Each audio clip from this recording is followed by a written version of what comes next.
ప్రత్యేక హోదా అంశం ద్వారా టీడీపీపై ఒత్తిడి పెంచేందుకు ప్రయత్నిస్తోంది కాంగ్రెస్.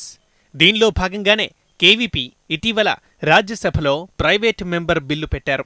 తర్వాత కేంద్ర మంత్రి వెంకయ్య నాయుడికి లేఖ రాసి ఈ బిల్లుకి మద్దతివ్వాలని కోరారు. ఇప్పుడు తాజాగా మరో అడుగు ముందుకేసి ప్రత్యేక హోదాపై మహానాడులో తీర్మానం చేయాలంటూ చంద్రబాబుకు లేఖ రాశారు. మరి కేవీపీ లేఖకు తెలుగుదేశం ఎలాంటి రియాక్షన్ ఇస్తుంది? మహానాడులో స్పెషల్ స్టేటస్ పై తీర్మానం చేస్తుందా?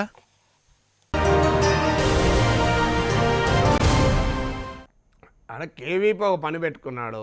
ఈ ప్రత్యేక హోదా వల్ల ఏదైనా ప్రత్యేక గుర్తింపు వస్తుందేమో అని ఈ మధ్య యాక్టివ్ అయ్యాడు. మోడీ హటావో, చంద్రబాబు హటావో, ఇస్కో బచావో, ఉస్కో హటావో అని ఈ మధ్య స్లోగన్లు కూడా ఇస్తున్నాడు.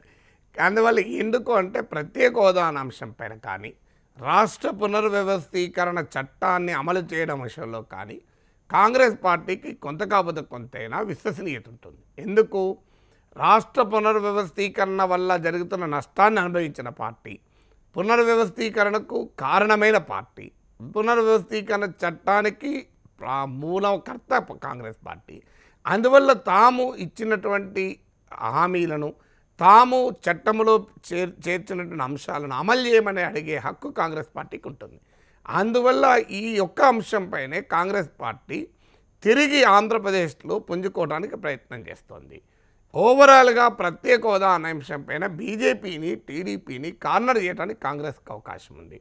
ఇప్పటికీ ఆంధ్రప్రదేశ్లో కాంగ్రెస్ పార్టీ పట్ల తీవ్రమైన కోపం ఉంది. అది 2014 ఎన్నికల్లో చూసాం. దాదాపు కాంగ్రెస్ పార్టీ అభ్యర్థులంతా డిపాజిట్లు కోల్పోయారు. కాంగ్రెస్ పార్టీని చావు దెబ్బతీశారు ఆంధ్రప్రదేశ్ ఓటర్లు. అందువల్ల కాంగ్రెస్ పార్టీ ఇక్కడ పునర్జీవం పొందాలంటే ఏదో ఒక ఇష్యూ పట్టుకోవాలి. అందువల్ల ప్రత్యేక హోదా ఇష్యూ అనేది వాళ్ళకి ఐడియల్గా దొరికింది. కారణం ఏంటంటే అది బీజేపీ అడిగిన డిమాండు. అది మన్మోహన్ సింగ్, కాంగ్రెస్ పార్టీ నాయకుడైన మన్మోహన్ సింగ్ ప్రత్యక్షంగా ప్రకటించినటువంటి అంశం. అందువల్ల మాకు అధికారం ఉంది, హక్కు ఉంది, నైతికంగా రాజకీయంగా అనేది కాంగ్రెస్ పార్టీ ఆలోచన. నిజంగా కూడా ప్రజల్లో ఒక రకమైన అభిప్రాయం. నేను ఇటీవల 2 జిల్లాలు తిరిగొచ్చాను ఆంధ్రప్రదేశ్లో. జనరల్గా గ్రౌండ్ లెవెల్లో కూడా వస్తున్న ఒపీనియన్ ఏంటంటే కాంగ్రెస్ పార్టీ నిజంగానే అప్పుడు దుర్మార్గమే చేసింది రాష్ట్రాన్ని విభజించి. కానీ కాంగ్రెస్ పార్టీ ఇస్తానన్నది కదా, బీజేపీ కదా ఇప్పుడు ఇవ్వనంటోంది.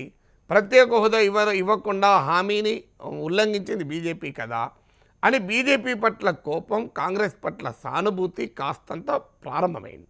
దీనివల్లనే రేపు కాంగ్రెస్ పార్టీకి ఏదో ఎమ్మెల్యేలు గెలుస్తారు అని నేను అంటలేను.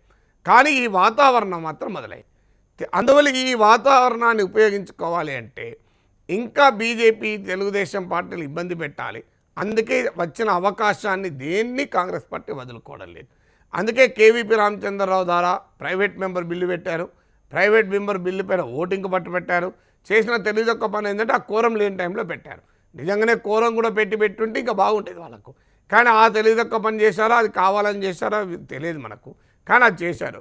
కానీ ఇప్పుడు దానివల్ల అందుకే చంద్రబాబు నాయుడుకి లేఖ రాస్తున్నాడు, వెంకయ్య నాయుడు లేఖ రాస్తున్నాడు.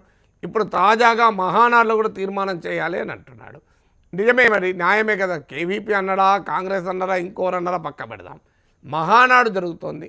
మహానాడు అనేది తెలుగుదేశం పార్టీకి ఒక ప్రధానమైన కీలకమైన రాజకీయ సభ. ఈ సభలో ఆంధ్రప్రదేశ్కు ప్రత్యేక హోదా అడగకుండా ఇంకెందులో అడుగుతారు? ఇప్పుడు ఈ మహానాడులో ఏమడుగుక కాంగ్రెస్ పార్టీకి అంత ఇంకా తెలివి ఉంటే ఇంకో క్వశ్చన్ అడిగితే ఈ తెలుగుదేశం పార్టీ ఇబ్బంది పడుతుంది.